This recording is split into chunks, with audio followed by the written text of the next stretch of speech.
যে ফেসের চেঞ্জ হ্যাঁ, গুলো এরপরে কি আপনি নিজে খুশি এটা করে মানে হাইলি স্যাটিসফাইড। আমার উনি যে ম্যাজিকটা দেখিয়েছেন আমার উপর, এটা আসলে আমি কখনোই ভাবি না। বারিশা হককে হোস্ট প্রশ্ন করেছেন, আচ্ছা আপনি যে আপনার পুরো চেঞ্জ করেছেন সার্জারি করে, আপনি কি হ্যাপি এসবে?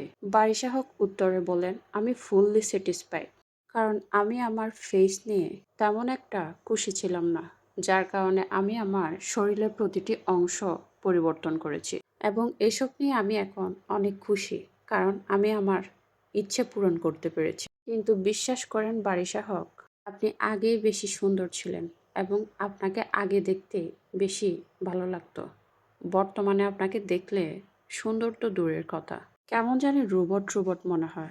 এই কারণে হয়তো বলে আল্লাহ যা যেভাবে সৃষ্টি করেছেন আমাদেরকে, সেটি আমাদের জন্য আসল সৌন্দর্য।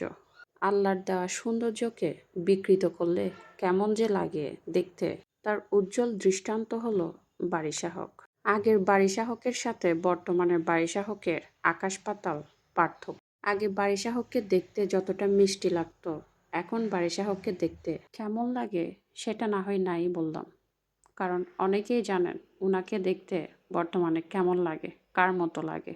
বারিশা হকের আরেকটা বিষয় যেটি দেখতে সবচেয়ে বেশি হাস্যকর লাগে, সেটি হচ্ছে তিনি এত বেশি শো অফ করেন, যেটি আসলে করা উচিত নয়। ওনাকে মানুষ আগে যে পরিমাণে ভালোবাসতো, এখন অনেকেই ওনাকে নিয়ে হাসাহাসি করে।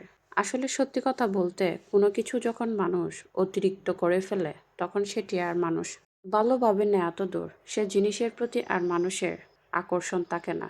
বারিশা হকের বেলায়ও এই একই ধরনের বিষয় আমরা লক্ষ্য করি। এই কারণেই হয়তো মানুষ বলে অতিরিক্ত কোনো কিছুই ভালো নয় এবং অতিরিক্ত কোনো কিছু মানুষ ভালোভাবে নেন না।